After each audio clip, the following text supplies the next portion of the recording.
नमस्कार दोस्तों, आप सभी को हमारे इस चैनल में बहुत बहुत स्वागत है। आज हम लोग साइंस के महत्वपूर्ण 6 टॉपिक जो आप लोग अपने स्क्रीन पर देख रहे हैं, इसके बारे में चर्चा करेंगे।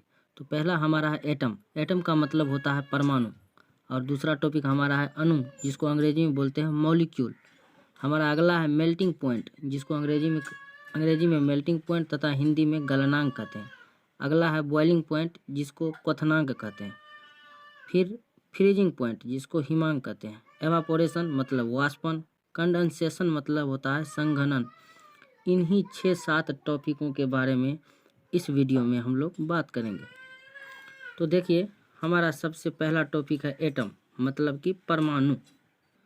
तो जानते हैं कि परमाणु क्या है। तो हमारा जवाब हो जाएगा वह कण जो अत्यंत सूक्ष्मतम कणों से मिलकर बना होता है। वह कण जो अत्यंत सूक्ष्मतम कणों से मिलकर बना होता है परमाणु कहलाता है। जी हाँ दोस्तों, मतलब कि ऐसा कण जिसको हम अपनी खुली आंखों से नहीं देख सकते हैं। उसके लिए आपको परमाणु को देखने के लिए माइक्रोस्कोप या इलेक्ट्रॉन सूक्ष्मदर्शी की आवश्यकता होती है। आप अपने इन नगण्य आंखों से परमाणु को नहीं देख सकते। चलिए अब जान लेते हैं कि परमाणु का खोज सबसे पहले किसने किया था। तो दोस्तों, परमाणु की खोज सबसे पहले जॉन डाल्टन नाम का वैज्ञानिक ने किया था। तथा भारत में परमाणु का खोज मतलब पदार्थ छोटे छोटे कणों से मिलकर बना होता है, इसके बारे में जानकारी भारत में सबसे पहले कनाद ने दिया था। कनाद, याद रखना है, कनाद। चलिए अब आगे बढ़ते हैं। हमारा अगला प्रश्न है अणु किसे कहते हैं। तो जवाब इसका हो जाएगा कि वह कण जो 2 या 2 से अधिक परमाणुओं से मिलकर बना होता है अणु कहलाता है। वह कण जो 2 या 2 से अधिक परमाणुओं से मिलकर बना होता है अणु कहलाता है। मतलब दोस्तों कि परमाणु अणु को बनने के लिए कम से कम 2 परमाणु की आवश्यकता होती है, ज़्यादा से ज़्यादा जितना हो जाए। जैसे आप एग्जाम्पल देख रहे हैं O2। O2 का मतलब होता है ऑक्सीजन। मतलब ऑक्सीजन में O2 में 2 अणु है। इसमें कितने हैं परमाणु? 2 परमाणु है। हाइड्रोजन में H2 में 2 है। इसी तरह डॉट डॉट इसी तरह और हमारा अगला प्रश्न है गलनांक क्या है। जी हाँ दोस्तों, गलनांक के बारे में भी आपको जब अपना बुक पढ़ेंगे या कब कोई भी साइंस का टॉपिक समझने के लिए बीच बीच में कहीं गलनांक आ जाता है तो कहीं क्वथनांक आ जाता है। तो जानिए गलनांक क्या है। तो गलनांक वह ताप जिस पर कोई पदार्थ ठोस अवस्था से द्रव अवस्था में बदल जाता है, उसे हम गलनांक कहते हैं।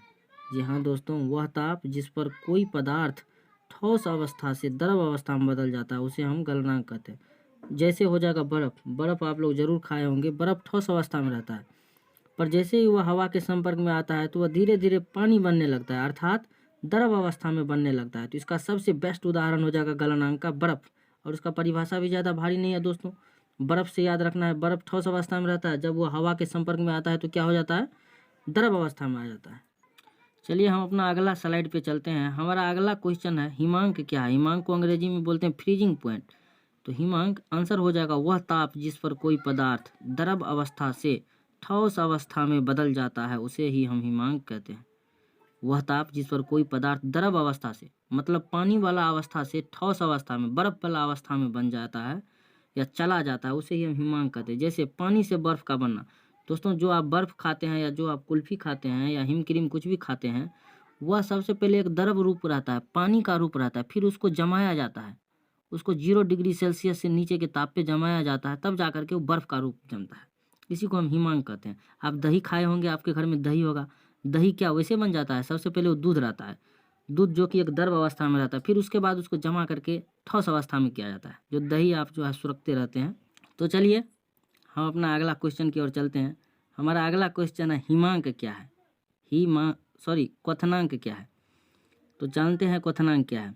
वह ताप जिस पर कोई द्रव उबलने लगता है, उसे हम क्वथनांक कहते हैं। वह ताप जिस पर कोई द्रव उबलने लगता है, उसे हम क्या कहते हैं? क्वथनांक कहते हैं। मतलब जो आप पानी गर्म करते हैं, तो क्या पानी जब गर्म करते हैं अपनी गैस पे, तो पानी गैस खोलते हैं, पानी उस पर डालते हैं, तो क्या पानी उबलने लगता है? नहीं उबलता है। सबसे पहले वह कुछ समय लेता है, जब उसमें ऊष्मा उत्पन्न होता है, अपने अनुकूल उसमें जब ऊष्मा उत्पन्न होता है, तब जाकर के पानी उबलने लगता है। अर्थात पानी को उबलने के लिए 100 डिग्री सेल्सियस चाहिए। कितना? 100 डिग्री सेल्सियस। तो आशा करते हैं कि आप क्वथनांक समझ गए होंगे। नहीं समझे होंगे तो इसको एक बार दोबारा देखिए। वह ताप जिस पर कोई द्रव उबलने लगता है, मतलब जब पानी या दूध कुछ भी उबलने लगता है तो उसी उबलना को कहते हैं क्वथनांक। अपना भाषा में समझिए, कोई भी चीज़ जब उबलने लगता है अर्थात खौलने लगता है तो उसी को हम कहते हैं क्वथनांक। चलिए हम अपना अगला प्रश्न की ओर चलते हैं। अगला प्रश्न हमारा वाष्पन क्या है। वाष्पन बहुत वीवीआई क्वेश्चन है। वाष्पन, वाष्पन वह प्रक्रिया है जिसमें कोई द्रव गैस में बदल जाता है, अर्थात कोई पानी जो है पानी वाष्प में बदल जाता है। तो जानिए वाष्पन आसान भाषा में, पानी कब वाष्प यानी भाप में बदलेगा। अगर आप पानी को गैस पे गर्म करेंगे तो पानी के साथ साथ जब पानी खोलने लगता है तो देखिएगा उसमें भाप ऊपर की ओर उड़ने लगता है, उसी को कहते हैं वाष्पन, अर्थात पानी का उबलना। पानी जब उबलेगा तो उससे भाप बाहर जाएगा, भाप बाहर जाएगा तो उसी भाप को वाष्प को कहते हैं वाष्पन। हमारा अगला और अंतिम प्रश्न है संघनन किसे कहते हैं। जस्ट वाष्पन का उल्टा हो जाएगा संघनन। वह प्रक्रिया जिसमें गैस द्रव में बदल जाता है, वह प्रक्रिया जिसमें गैस द्रव में बदल जाता है संघनन कहलाता है। अर्थात वाष्प का द्रव के रूप में बदल जाना ही क्या कहलाएगा, संघनन। जैसे आप ठंडी के मौसम में ओस को देखते हैं, ओस को जैसे ही आप नीचा घास भूसा पे घास सब पे जो है ओस रहता है, उस ओस को यदि आप टच करेंगे हाथों से तो वह पानी का रूप ले लेता है, उसे ही कहते हैं संघनन। आशा करता हूँ यह वीडियो आप लोगों के काम आया होगा। जय हिंद, जय भारत।